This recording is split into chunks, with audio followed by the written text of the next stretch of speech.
तो हेलो दोस्तों, welcome back to my channel. तो आज की इस वीडियो में हम क्वांटम मैकेनिक्स स्टार्ट कर रहे हैं। तो क्वांटम मैकेनिक्स में हम सबसे पहले तो इसकी इंट्रोडक्शन देखेंगे।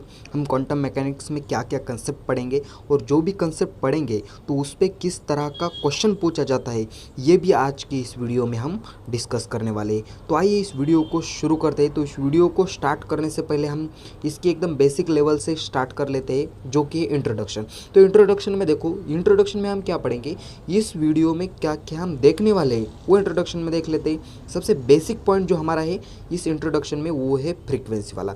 तो भाई साहब, ये फ्रीक्वेंसी क्या चीज़ होती है, तो देखो ज़रा, ये फ्रीक्वेंसी जो होती है ये एफ या म्यू से डिनोटेड कर देते हैं। इस चीज़ को बोलते हैं म्यू। समझ में आएगा? इसको वी नहीं बोलना है, उसको क्या बोलेंगे, म्यू बोलना है। और ये एफ इन दो चीज़ों से ये डिनोटेड हो जाती है। तो देखो, ये जो हमने लाइन लिखी है, या क्या लिखा है, number of wave passing through a point पर सेकंड, यानी कि इसका क्या मतलब हो गया। तो देखो ज़रा, मान लो कि अब वेव, जब भी हम वेव के बारे में सोच लेते हैं तब हमारे दिमाग में कुछ ऐसा ऐसा पैटर्न बनता है। ठीक है, ये मान लो कि हमारे पास कुछ एक वेव है, तब ये जो वेव हम किसको बोलेंगे, एक वेव या एक वेवलेंथ किसको बोलते हैं। तो सबसे पहले देखो, ये पहाड़ी वाला इलाका दिख रहा है और ये खाई वाला इलाका दिख रहा है। एक पहाड़ और एक खाई मिलकर क्या बनता है, एक वेव बनता है। समझ में आ गया कि नहीं आ गया? एक, इसको ट्रफ और इसको क्रस्ट बोलते हैं। एक ट्रफ और एक क्रस्ट मिलकर क्या बनते हैं, एक वेव बन लेते हैं। ठीक है, तो ये क्या हो गई, हमारे पास एक पूरी वेव हो गई। अब ये एक वेव हो गई, तो उसी तरह ये दूसरी वेव हो गई, उसी तरह ये तीसरी वेव हो गई, है ना। तब इसका ये जो फ्रीक्वेंसी का क्या मतलब होता है कि सपोज दैट, मान लो कि तुम्हारे पास कोई पॉइंट है, इस पॉइंट को मान लेते हैं हम, सपोज दैट मान लेते हैं कि ये पॉइंट है ए। इस ये पॉइंट में से एक सेकंड में, कितने सेकंड में, एक सेकंड में ये कितनी नंबर ऑफ वेव पास हो गई, उसको क्या बोलते हैं, फ्रीक्वेंसी। अब और एक बात क्लियर कर देता हूँ आपकी, यहाँ देखो, इसको क्या बोलते हैं, ये इसको बोलते हैं वेवलेंथ, जिसको कि हम ऐसे लैम्बडा से डिनोटेड कर देते हैं। अगर इसका ये जो डिस्टेंस है, ये डिस्टेंस मैंने कम कर दिया तो ज़्यादा से ज़्यादा वेव ये पॉइंट में से पास होगी। अगर मैंने इस वेव को बढ़ा दिया, यहाँ तक ऐसी बड़ी वाली वेव बना दी, तब क्या हो जाएगा, एक सेकंड में कम से कम इस वेव यहाँ से पास होंगी। यानी कि इसका एक, हमने इस बात को लेकर एक फार्मूला लिख दिया। क्या फार्मूला लिख दिया, ये जो फ्रीक्वेंसी है वो वेवलेंथ को इन्वर्सली प्रोपोर्शनल है। इसका क्या मतलब हो गया भाई, ये जो है ये पर्टिकुलर एरिया ए है, अगर वेव छोटी छोटी होगी तब ज़्यादा से ज़्यादा वेव इसमें से पास होगी। अगर वेव ऐसी बड़ी बड़ी होगी तब इसमें से कम वेव एक सेकंड में पास हो जाएगी। इसका क्या मतलब है, वेव बड़ी हो गई तो ज़्यादा, कम से कम वेव पास हो रही है, और ये वेवलेंथ कम हो गई तब क्या हो रही है, ज़्यादा से ज़्यादा वेवलेंथ पास हो रही है। अब वेवलेंथ बढ़ गई तो कम से कम वेव पास हो रही है। ये एक ज़्यादा है तो दूसरा कम है, इसको फिजिक्स में क्या बोलते हैं, इन्वर्सली प्रोपोर्शनल। तो हमने बोला फ्रीक्वेंसी, ये जो फ्रीक्वेंसी है वो इन्वर्सली प्रोपोर्शनल है वेवलेंथ को। ठीक है, ये फ्रीक्वेंसी हो गई वेवलेंथ को। अब उसी तरह हम फ्रीक्वेंसी को किसके बराबर लिख लेते हैं, एनर्जी के बराबर। तो हम इस फ्रीक्वेंसी जगह एनर्जी पुट कर दी तो एनर्जी इन्वर्सली प्रोपोर्शनल हो गई वेवलेंथ को। ठीक है, बात क्लियर है सब कुछ। अब देख लेते हैं, ये जो 1 मीटर है वो 1 मीटर कितने आर्मस्ट्रॉन्ग के बराबर होता है। ये भी एक रिलेशन आपको याद रखना है, जब भी हम इस पर प्रॉब्लम सॉल्व करेंगे तब हमको इसका यूज़ होने वाला है। 1 metre is equal to 10⁻10 Armstrong, और 1 इसका सेंटीमीटर में यूज़ कर देंगे तो क्या कर देंगे, इसमें सिंपल सा है, इस 10⁸ को किससे डिवाइडेड कर देंगे, 10 को 10⁻2 से डिवाइडेड कर देंगे, है ना। तो ये ऊपर जाएगा तो 10 में से कितना घटेगा, है ना, 10 में से कितना घटेगा, 10 में से 2 घट जाएगा तो कितना बचेगा, देखो ज़रा वहाँ 10 में से 8 घट गया तो 2 बचेगा। तो यहाँ 1 centimetre is equal to 10⁸8 angstrom आ गया। अब यहाँ से हम यहाँ से एक आर्मस्ट्रॉन्ग की वैल्यू फाइंड कर सकते हैं। कैसे कर सकते हैं, देखो 1 सेंटीमीटर इज इक्वल टू कितना है, ये 10⁸8 है, ऊपर पॉजिटिव में है तो नीचे आ गया तो क्या हो जाएगा, निगेटिव हो जाएगा। 1 डिवाइड बाय 10⁻−8, और यह क्या है, आर्मस्ट्रॉन्ग। तो ये जो 10⁸8 है तो ये इस तरफ चला जाएगा, यानी कि हम ऐसा बोल सकते हैं 1 Armstrong is equal to 10⁻8 centimetre. ठीक है, ये आपको नोट करना है तो कर लो पॉज करके। तो देख लेते हैं हम अब, ये बहुत ही इंपॉर्टेंट पॉइंट, स्पीड, ये स्पीड और स्पीड, फ्रीक्वेंसी और वेवलेंथ, इन तीनों का क्या रिलेशन है भाई साहब?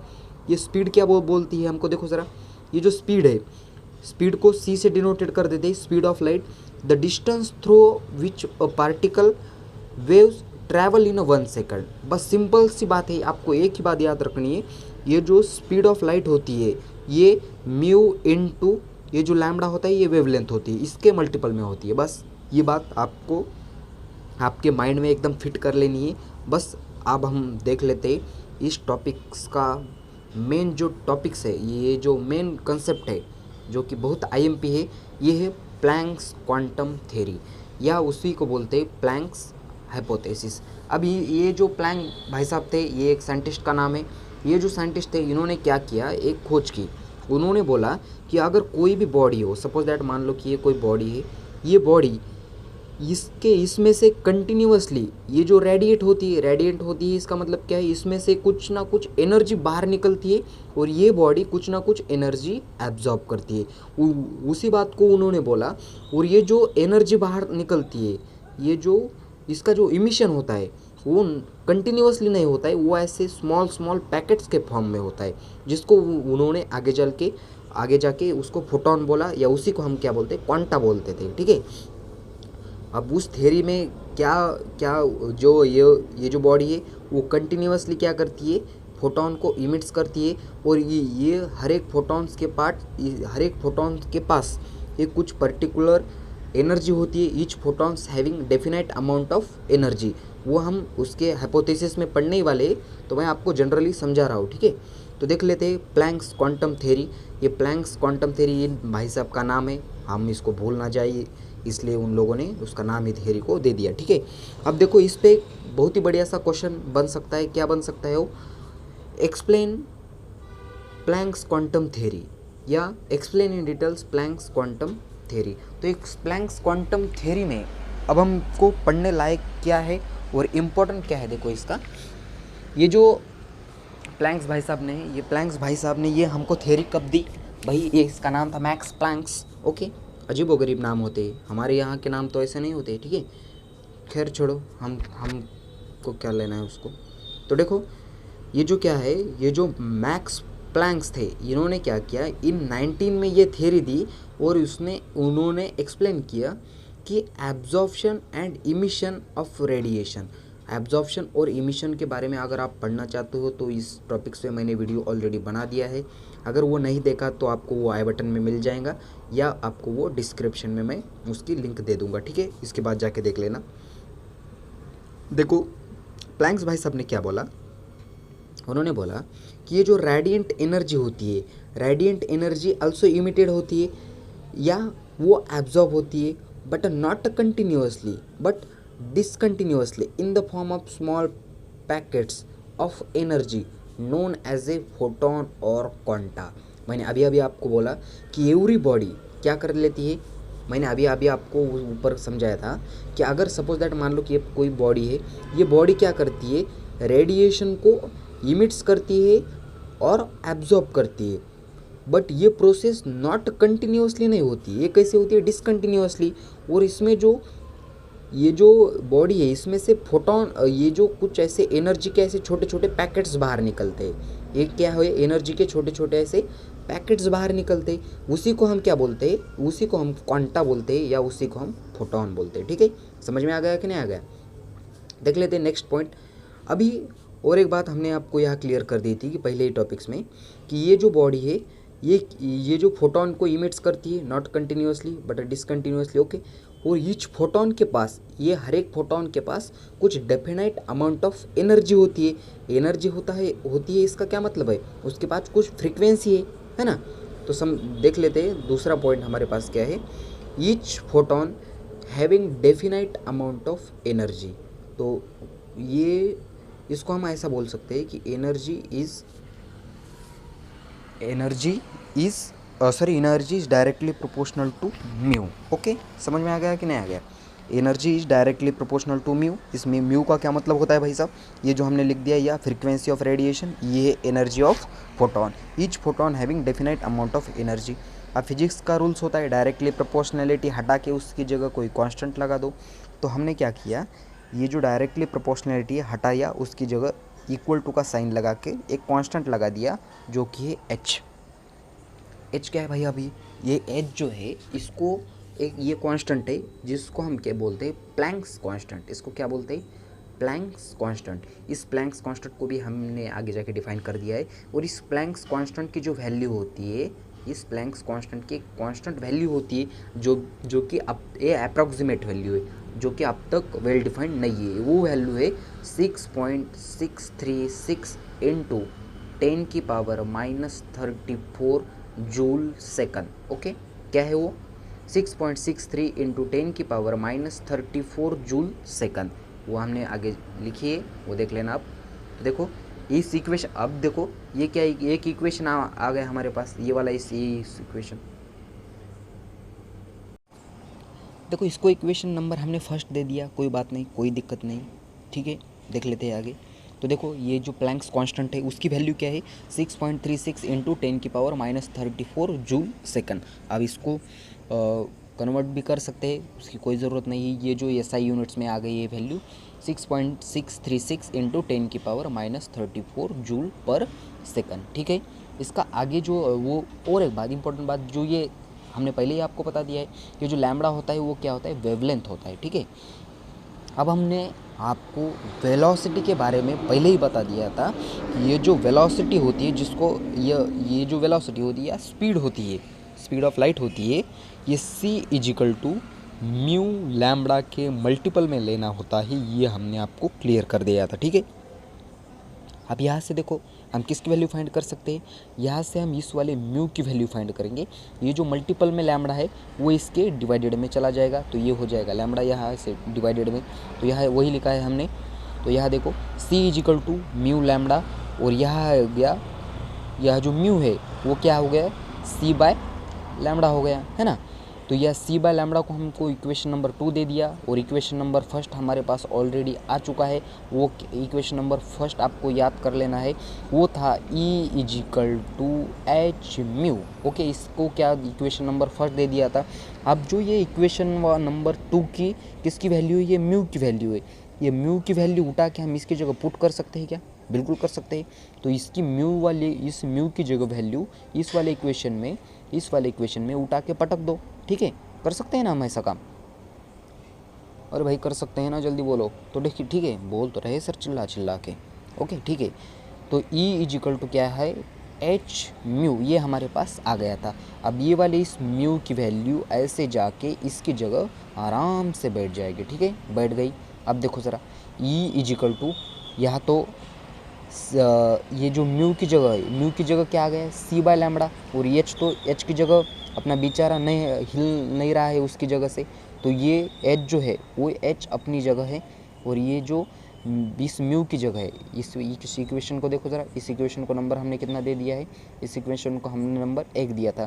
तो इस इक्वेशन नंबर 1 में हमने ये म्यू की वैल्यू पुट कर दी, तो हमको एक रिलेशन मिला। वो रिलेशन कुछ इस कदर है। तो ये देखो E hc बाय लैम्बडा, इसी इक्वेशन को बोलते हैं प्लैंक्स इक्वेशन, या प्लैंक्स क्वांटम थ्योरी का एक इक्वेशन बोल देते हैं, ठीक है। E hc बाय लैम्बडा, इसका यूज़ हमको आगे जाके होने वाला है, तो इसका यूज़ हम आगे जाके करेंगे। अब देखो ज़रा इक्वेशन फर्स्ट क्या था हमारे पास? इक्वेशन फर्स्ट क्या था? तो देखो मैं यहाँ फिर से एक बार लिखने की कोशिश तो करेंगे भैया हम। तो देखो E क्या है? h म्यू, और हमने इसी को, आपको पता होगा कि इसी को क्या लिखा था? E is directly proportional to mu. अब ये म्यू क्या है? सबको पता है ये म्यू क्या है? फ्रीक्वेंसी है ना। ये फ्रीक्वेंसी यानी कि एनर्जी इज़ डायरेक्टली प्रोपोर्शनल है किसको? फ्रीक्वेंसी को। और यहाँ नीचे देखो ज़रा, यहाँ क्या, अगर हमने बोला कि h प्लैंक्स कांस्टेंट है, c की वैल्यू कांस्टेंट है, तो यहाँ से इस इक्वेशन को ऐसे बोल सकते हैं क्या? Energy is universally proportional to wavelength. Oh my god, ये तो बहुत अच्छी बात है। दो बातें देखो ज़रा, इस इक्वेशन नंबर फर्स्ट से हम एनर्जी को डायरेक्टली प्रोपोर्शनल लिख लेते हैं किसको? म्यू को, फ्रीक्वेंसी को। और उसी तीसरे इक्वेशन से लेकर, ये तीसरा इक्वेशन है, इस तीसरे इक्वेशन से हम ऐसा लिख सकते हैं कि एनर्जी जो है वो इन्वर्सली प्रोपोर्शनल है किसको? वेवलेंथ को, उसी पॉइंट को हमने लिखा और उस प्लैंक्स भाई साहब ने भी हमको वही बोला है पॉइंट। तो देखो कंपेयर कर दिया हमने किस इक्वेशन को, इक्वेशन नंबर 1 को और इक्वेशन नंबर 2 को। अब यहाँ एक्चुअल में इक्वेशन नंबर 2 नहीं इक्वेशन नंबर 3 होना चाहिए, ठीक है। Is clearly that energy of photon is directly proportional to the frequency. Okay, अभी हमने जो लिखा energy is directly proportional to the frequency mu और and inversely proportional to the wavelength. ठीक है, समझ में आ गया कि नहीं आ गया? Energy is inversely proportional to the wavelength, यही बात हमने यहाँ बोली है, ठीक है। ये एक हाइपोथेसिस हो गया प्लैंक्स का, ठीक है। नेक्स्ट पॉइंट देख लेते हैं हम। एनी ऑब्जेक्ट कैन इमिट्स और absorb photon whole number of multiple. ऐसा नहीं है कि कोई बॉडी आधा फोटोन इमिट्स कर रही है, 1.5 फोटॉन्स इमिट्स कर रही है, नहीं, ऐसा करेंगी कि वो ये पूरा का पूरा वो 1 फोटोन होना या 2 होगा या 3 होगा या 4 होगा, ठीक है। यानी कि ये बॉडी है, यहाँ से मान लो कि 1 फोटोन इमिट्स कर दिया, ऐसे नहीं कि यहाँ आधा फोटोन इमिट्स कर दिया या 0.5 फोटॉन्स इमिट्स कर दिए, ऐसा नहीं।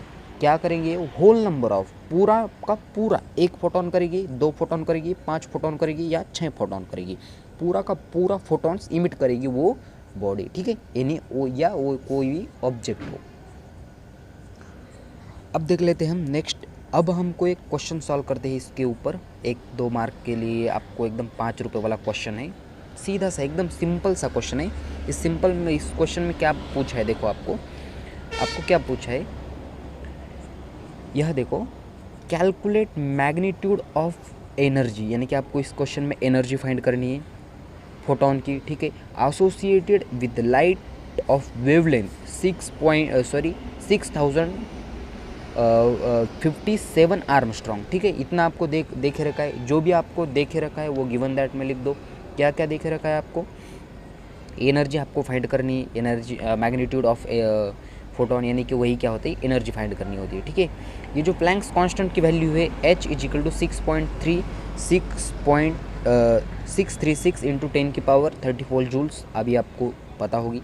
स्पीड ऑफ लाइट सबको बच्चों को पता होती है, c की वैल्यू होती है 3 इंटू 10⁸ मीटर पर सेकंड।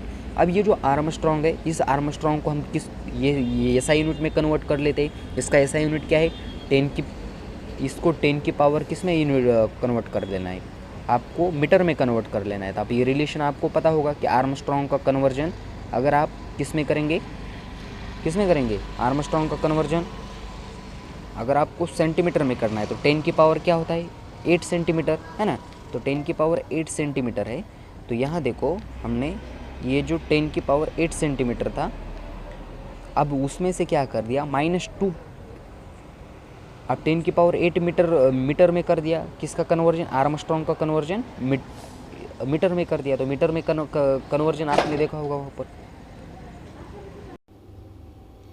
अब क्या है, सारी वैल्यू तो मिल गई है, सिंपल सा फार्मूला लगा दो और कैलकुलेशन कर दो। कौन सा फार्मूला लगाएंगे हम एनर्जी निकालने के लिए, तो हमारे पास एनर्जी निकालने के लिए हमारे पास फार्मूला था, एनर्जी = hc/λ। h की वैल्यू है प्लैंक्स कांस्टेंट की, c स्पीड ऑफ लाइट और लैम्बडा क्या है, वेवलेंथ ऑफ रेडिएशन। ये सारे की सारी वैल्यू इसमें पुट कर दो। तो देख लेते हैं हम, पॉज करके वीडियो को ट्राई कर लेना। E = hc/λ। तो यहाँ h की जो वैल्यू है प्लैंक्स कांस्टेंट की 6.636 इंटू 10⁻34 जूल पर सेकंड, यूनिट नहीं लिखा है हमने, इंटू 3 इंटू 10⁸ मीटर पर सेकंड, ये क्या है, स्पीड ऑफ लाइट है। और हमने क्या किसकी वैल्यू पुट कर दी। अब देखो यहाँ से हमने -3 को घटाया और यहाँ से पॉइंट यहाँ लाकर रख दिया, तो ही इसको हम ऐसा लिख सकते हैं, बिल्कुल लिख सकते हैं। अब यहाँ देखो, ये वैल्यू और ये वैल्यू नियर इक्वल है ना। तो ये वैल्यू और ये वैल्यू नियर इक्वल है, तो ये क्या हो सकती है, अप्रॉक्सीमेट कैंसिल हो सकती है ना, ये और ये कैंसिल हो सकती है। हमने अप्रॉक्सीमेशन ले रहे हैं हम। अब ये देखो, ये 10 की पावर, यहाँ जो 10 की पावर 7 है, -7 है, ये ऊपर जाएगा तो 10 की पावर +7 हो जाएगा, और +8 और +7 कितना हो जाएगा, 7 7 15, और देखो ज़रा हम इसका कैलकुलेशन आगे देख लेते हैं, 15 हो गया।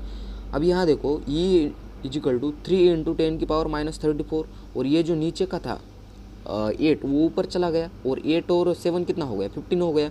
तो आप क्या कर लेते, 10 की पावर में से -34 प्लस 15 कर लेते हैं, इसका आंसर कितना आ जाएगा, -19 आ जाएगा। तो यहाँ देखो 10 की पावर -19, और ये क्या है, ये 3 तो कांस्टेंट यानी कि वो ऊपर की वैल्यू एज इट इज़ हमने यहाँ पुट कर दी।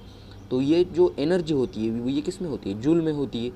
तो यही हमारा आंसर आ गया, एनर्जी ऑफ क्या आ गई, देखो यहाँ हमको यही फाइंड करने को बोला था, calculate magnitude of energy of photon, है ना। तो इसी तरह के छोटे छोटे क्वेश्चन भी आपको पूछे जा सकते हैं। अगर आपको ये वीडियो पसंद आया हो या कुछ भी समझ में आया हो, पसंद आया या ना आए वो अलग बात है, समझ तो आया ही होगा, समझ में आया हो तो ही हमारे इस चैनल को सब्सक्राइब कर देना और बेल आइकन ऑन कर देना, ताकि जब भी मैं वीडियो अपलोड करूँ ताकि आपको वो नोटिफिकेशन बेल मिल जाए। तो थैंक्स फॉर वॉचिंग, हमारे चैनल को सब्सक्राइब करना ना भूलें। बाकी का देख लेते हैं नेक्स्ट लेक्चर में।